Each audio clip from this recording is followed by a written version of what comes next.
Hola! Bienvenue dans l'épisode en thérapie partagée, l'univers perturbé de moi, Liora, alias Yo-Yo, comme tu veux, qui répond à ces questionnements plus ou moins intéressants, plus ou moins intelligents, mais toujours sincères avec une touche d'audace. Tout ce que l'on aime finalement, non? Bref, la question du jour est: est-il compliqué de se sentir accepté lorsque nous sommes une personne introvertie? Alors cela, Virginie, tu débrouilles. Virginie, tu débrouilles. On va pas t'aider. En vrai, la question aurait pu être aussi, est-il obligatoire d'être une personne extravertie pour se sentir acceptée ou être en tout cas mieux dans notre société? Bon, je pense que les deux se valent un petit peu. Donc en vrai, salut, me revoilà après une petite semaine de pause. Et pour ce retour, j'aimerais que l'on parle un peu de l'importance ou non d'être une personne extravertie ou introvertie au sein de notre société, de notre environnement, que ce soit personnel ou professionnel. Donc aujourd'hui, je me considère vraiment entre les deux, c'est-à-dire que je peux autant être extravertie qu'introvertie. Je peux donc facilement avoir envie de blablater comme never, parfois trop, et juste parfois être taciturne, être dans mon coin, ayant besoin d'être seule et me retrouver moi-même.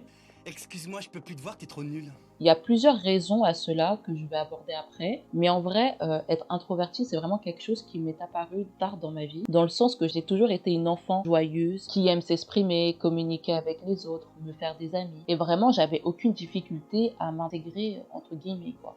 Et même d'ailleurs, petite anecdote, j'ai déménagé quand j'avais à peine 8 ans et je me suis retrouvée dans une nouvelle ville, dans une nouvelle école. Donc j'appréhendais de fou mon premier jour là-bas et pas forcément par rapport aux professeurs ou aux cours, mais tout simplement parce que j'avais peur de pas pouvoir me faire des amis, de pas avoir le même feeling avec les enfants de mon âge que j'avais pu avoir justement dans mon ancienne ville. Mais que nenni!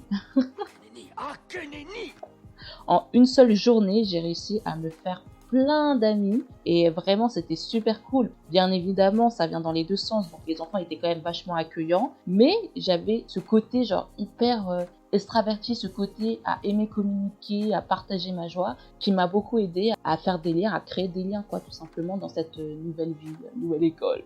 Mais c'est vers l'âge de 17 ans, 18 ans, changement de ouf. Il y a une période, lorsque j'étais avec ma famille, je ne parlais pas. J'étais hyper introvertie, je ne m'exprimais pas du tout. J'étais là, tel un fantôme, à table pendant que les autres s'exprimaient. Et juste, je mangeais, Et je regardais les gens parler. Et puis en vrai, ça s'est un peu répercuté un peu plus tard sur mes relations amicales, où j'avais plus envie de m'exprimer, où j'étais là sans être là, où j'avais plus cette facilité justement à poser des questions qu'à répondre à des questions. Donc j'écoutais plus les gens s'exprimer, tandis que moi je voulais justement pas m'exprimer et du coup pas parler de ce qui se passait autour de moi. Et du coup c'était vraiment hyper bizarre parce que connue pour être une personne assez fun, drôle, j'étais renfermée sur moi mais de ouf. Et encore, avec mes amis, ça allait, mais lors des réunions de famille, des repas de famille, c'était la catastrophe. Et franchement, rien que d'y penser, ça me fait vraiment de la peine de me dire que j'étais pas assez à l'aise et que j'étais donc hyper introvertie à ce moment-là. Et ce qui est vraiment paradoxal, c'est vraiment ce côté que quand j'étais avec ma mère, quand on était chez nous et tout, j'étais plus à l'aise, donc je m'exprimais à gogo. Et c'est trop bizarre ce changement du fait d'être à l'aise ou pas avec différentes personnes, le fait de se renfermer sur soi. Enfin, c'est très particulier en tout cas cette sensation, ce que j'ai vécu et tout. Et en soi, c'est là que je me suis dit que mon côté introverti avait été déclenché par un événement dans ma vie. Et sans rentrer dans les détails, je pense que c'est un changement qui s'est passé dans ma sphère familiale, qui s'est un peu répercuté sur moi du coup, sans forcément accuser personne, parce que c'est vraiment pas le but du coup. Mais c'est vrai que comme il y a eu ce changement dans ma vie, ça a augmenté ma vie. D'ailleurs, pas que la mienne, je pense. Et inconsciemment, ça s'est répercuté ainsi. Et je dis ça après plusieurs années de recul. Mais bref, du coup, je me suis renfermée sur moi et je me sentais vraiment pas à l'aise de m'exprimer, même si j'en avais envie. Mais parfois, carrément, j'en avais plus du tout envie tellement que je me sentais pas bien. Et du coup, c'est triste. À partir de ce moment-là, que ça devient hyper problématique. Car selon moi, ce n'est pas grave d'être une personne introvertie, loin de là. Mais ça peut le devenir si cette situation nous fait du mal, ou on se sent vraiment pas bien du fait d'être comme ça. Ce qui fut mon cas à l'époque, et plus maintenant aujourd'hui, Dieu merci. Mais en vrai, en y réfléchissant, je sais même pas à quel moment il y a eu ce basculement, ce changement, qui fait qu'aujourd'hui, mon côté introverti va venir quand j'aurai simplement besoin d'être seule, de me retrouver, de faire une petite pause, car en soi, j'aime autant être entourée que être seule. Oui, effectivement, j'aime ma compagnie. Mais du coup, si j'ai besoin de décompresser, de me reposer, bah c'est un déclic et mon côté intro va arriver. Mais c'est pas ce côté où je vais pas me sentir à l'aise qui va faire que je vais devenir introvertie. Ça n'a rien à voir. Donc il y a eu ce basculement, ce changement. Je sais pas comment c'est arrivé, peut-être grâce à mes études, grâce à mon entourage. Mais en tout cas, il y a eu ce changement qui s'est opéré dans ma vie et qui m'a permis de m'ouvrir en fait. Maintenant, c'est vrai que quand il y a des discussions, des repas de famille, je blablate. Pas toujours, parce que parfois, vous connaissez les repas de famille avec les grands, ils aiment bien penser à leur vie d'avant, des anecdotes de leur enfance, donc bon, à part dire « Ah ouais, de ouf » et tout. Bon, voilà, vous voyez, mais sinon, maintenant, j'aime m'exprimer, je suis plus ouverte à la discussion, en tout cas, qu'à une certaine période. Et du coup, même en réfléchissant encore là, je me dis qu'effectivement, peut-être que mes études m'ont aidée parce que, en vrai, j'ai fait des études de communication en général. Faut échanger avec les gens, faut être là, tu fais 30 000 présentations dans ton parcours scolaire, à un moment donné, t'es un petit peu obligé, même si, attention, en ayant fait des études de communication, j'ai pu voir que malgré ce que l'on pense, il y a énormément de personnes, soit timides, soit introverties, et qui d'ailleurs vont l'être en fonction aussi des situations, mais il y en a énormément. Toutes les personnes en communication ne sont pas des personnes genre hyper extraverties, voilà quoi, vraiment pas pour le coup. Il y en a forcément parce qu'il faut de tout pour faire un monde.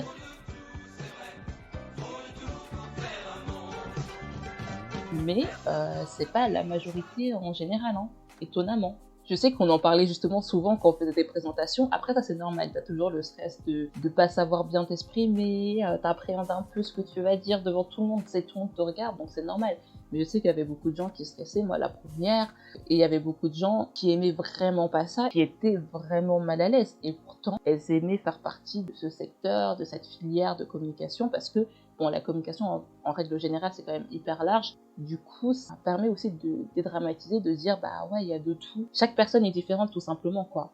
Du coup, il est temps de parler un petit peu des causes, parce qu'il y en a plusieurs. Donc j'ai mis, c'est peut-être parce qu'elle aime pas s'exprimer, qu'elle aime pas parler, ou qu'elle a honte de paraître ridicule, du coup elle se renferme. Et l'autre côté, ça serait simplement, sa batterie sociale est tellement faible qu'elle a besoin de se retrouver toute seule, qu'elle est simplement épuisée par la vie qui l'entoure, enfin tout simplement parfois on est juste KO et on a juste besoin d'être seule avec nous-mêmes. Soit il y a beaucoup de gens aussi qui n'aiment pas forcément s'exprimer en public, et même genre je vais prendre l'exemple de mon frère, qui est une personne qui peut être à la fois comme moi, hyper introvertie et hyper extravertie. C'est une personne qui aime énormément parler, faire des blagues et tout, mais parfois il va se renfermer ou il va être tellement timide et tellement introverti qu'il voudra plus du tout s'exprimer. Et je trouve ça hyper drôle parce que j'ai un exemple justement où on était parti aider un ami à moi à faire son déménagement, et Elior c'était le plus jeune parce qu'il a 17 ans et mes amis ils sont même plus vieux que moi. Cet ami il avait 31 ans.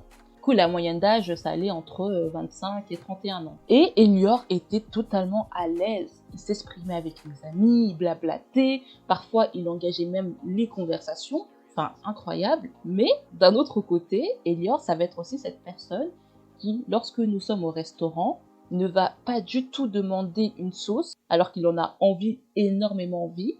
Il va rien demander au serveur ou à la serveuse parce qu'il aura simplement peur. Il voudra pas. Ou même s'il a besoin d'un renseignement dans un magasin, il voudra pas demander. Je vous jure que je ne peux pas. Je suis pas venue ici pour souffrir, ok? Il va m'envoyer, il va dire oui, tu peux demander pour moi s'il te plaît. C'est tellement drôle parce que parfois justement on en rigole et tout. Et quand il a besoin de quelque chose, de demander un renseignement ou voilà, de savoir où est tel produit, bah je vais interpeller le vendeur et je vais lui dire oui, il a une question pour vous.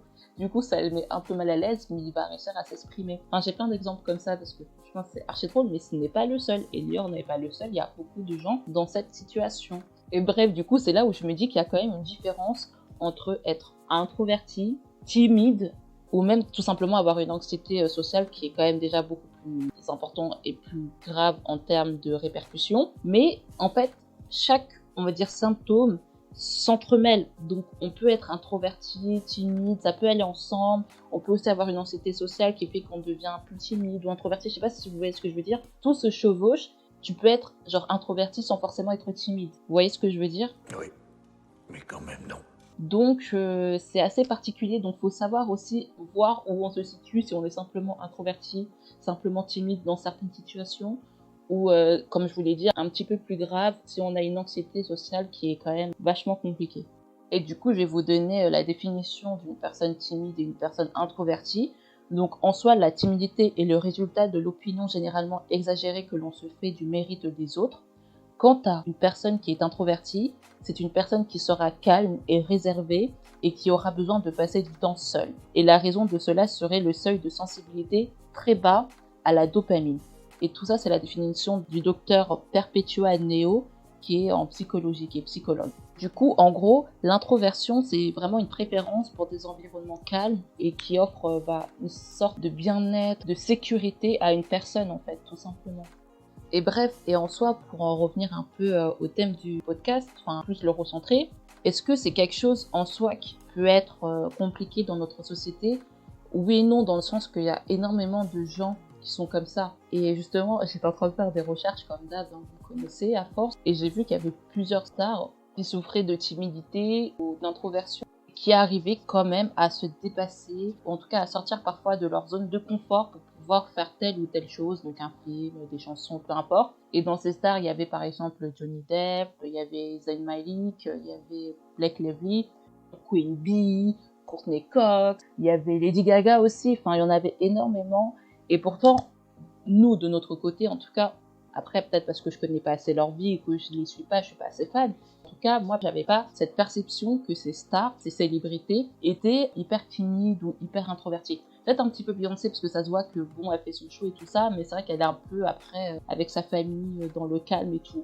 Et en fait, je trouve ça hyper étonnant parce qu'il y en a beaucoup de stars qui disent que c'est grâce à leur art qu'elles ont pu un peu sortir de ce côté genre introverti ou de leur timidité, ou tout simplement elles arrivent à séparer les deux. C'est-à-dire que ouais, elles vont être plus extraverties lorsqu'il faudra jouer, chanter, mais dès que ce côté-là sera terminé, dès qu'elles seront dans leur vie, on va dire entre guillemets normale, basique, hein, même si en soi elles n'ont pas des vies basiques, mais en tout cas pour elles, elles seront plus calmes, elles vont se ressourcer auprès soit de leur famille ou soit tout simplement auprès d'elles-mêmes. Donc elles vont se retrouver seules pour recharger en fait tout simplement leur énergie qu'elles ont entre guillemets perdue lors de leur art.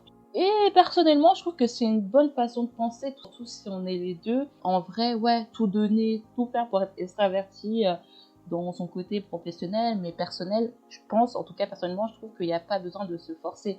Si en gros c'est quelque chose que tu apprécies, si c'est pas un trait chez toi que tu apprécies, effectivement, tu devras un petit peu te forcer pour essayer de sortir de ta zone de confort et du coup devenir légèrement extraverti. Mais si c'est quelque chose que tu as besoin et tu trouves que c'est important d'avoir ce côté un peu introverti dans ta vie parce que tu as besoin de te ressourcer, mais en fait, il n'y a pas de souci. Moi, je trouve qu'il n'y a vraiment aucun souci. Je trouve que c'est cool d'être à la fois les deux, quoi. Être une personne extravertie et être une personne introvertie parce que c'est comme le yin et le yang, ça se complète. Et il n'y a pas à avoir honte. Parfois, tu peux te sentir un peu en mode honteuse parce que tu te dis ouais, il y a des personnes qui sont beaucoup plus extraverties, qui ont envie de sortir tout le temps et tout, et toi pas forcément. Mais en fait non, en fait t'es toi, faut t'accepter toi-même, et si t'as pas envie parce que t'as pas envie, c'est comme ça.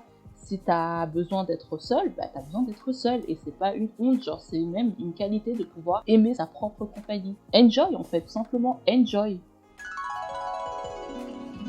Bref, du coup, je vais terminer ce podcast. La réponse finale à la question « Est-il obligatoire d'être une personne introvertie pour se sentir acceptée dans d'autres sociétés ?» Eh ben, je pense que non.